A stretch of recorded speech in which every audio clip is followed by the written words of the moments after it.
En fait, on a fait l'expérience d'un amour fort, ou qu'importe une expérience, et on s'est dit, là, j'ai goûté de cette eau dont on n'a plus jamais soif après, et on a envie d'en goûter encore. Et donc qui petit à petit pousse à découvrir la parole, à découvrir son frère, à faire grandir cette soif qui est née à ce moment-là dans cette expérience forte.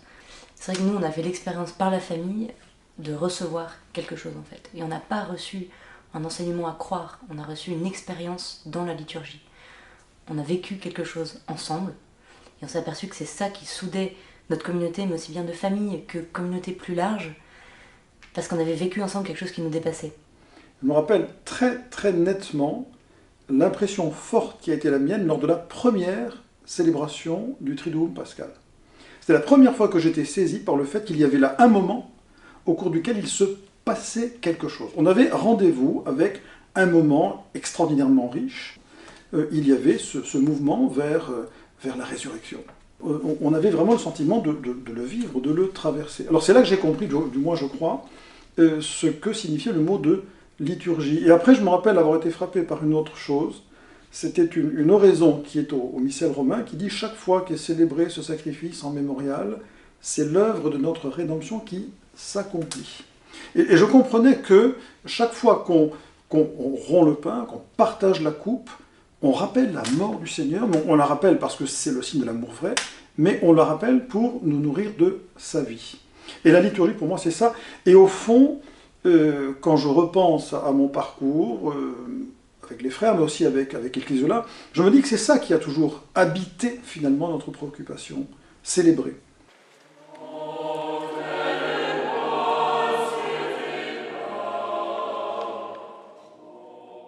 La liturgie, c'est un rendez-vous qui est toujours fondateur et source.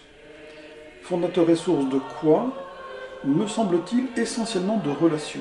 Et tout cela pour nous faire vraiment vivre avec le Dieu qu'on ne voit pas.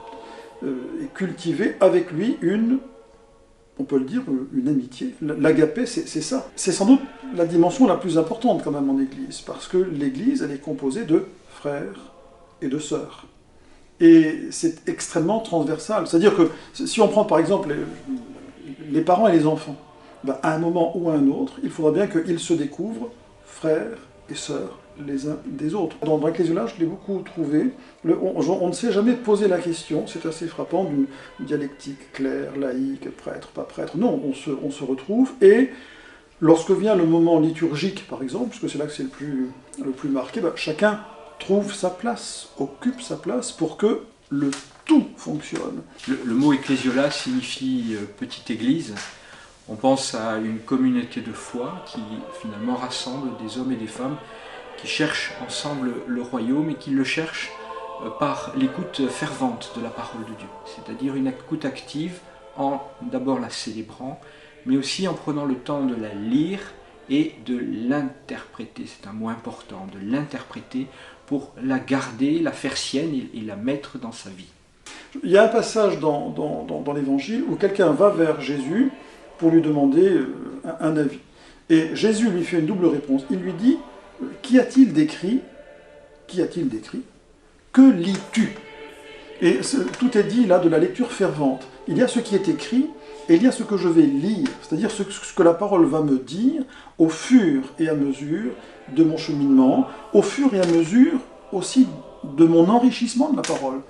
Les pères disaient que la parole grandit avec celui qui la lit. Donc on ne la lit jamais en étant le même ou la même. En particulier cet été, il y a eu des témoignages d'enfants lumineux pendant les lections. Les enfants avaient l'impression de dire quelque chose de complètement naturel, de rien d'extraordinaire, et ils ne se rendaient pas compte à quel point c'était extraordinaire pour nous adultes. C'est une expérience aussi forte, une Pâque aussi, de se dire que nos enfants peuvent nous apprendre quelque chose, eux-mêmes à l'écoute de la parole de Dieu.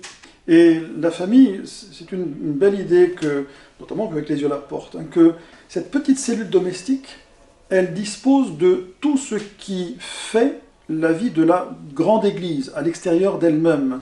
Il y a un vrai challenge qui est de retrouver des familles qui soient des familles célébrantes, des familles qui touchent du doigt, non pas simplement, si je puis dire, sans minorer rien, mais un temps de prière familiale, mais qui touche du doigt le fait de poser en synergie avec la grande église le geste liturgique. Pas une vie liturgique au rabais, une vraie vie liturgique où le mystère du Seigneur est célébré, où sa parole est écoutée, où elle est accueillie, reçue, partagée, où le silence est partagé, où le chant est partagé.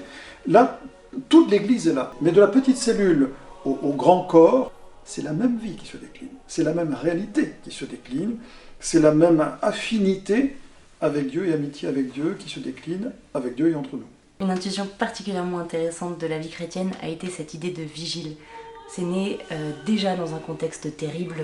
Le christianisme, c'était dans une mini-province toute petite où on avait l'impression d'être complètement sous la domination des Romains.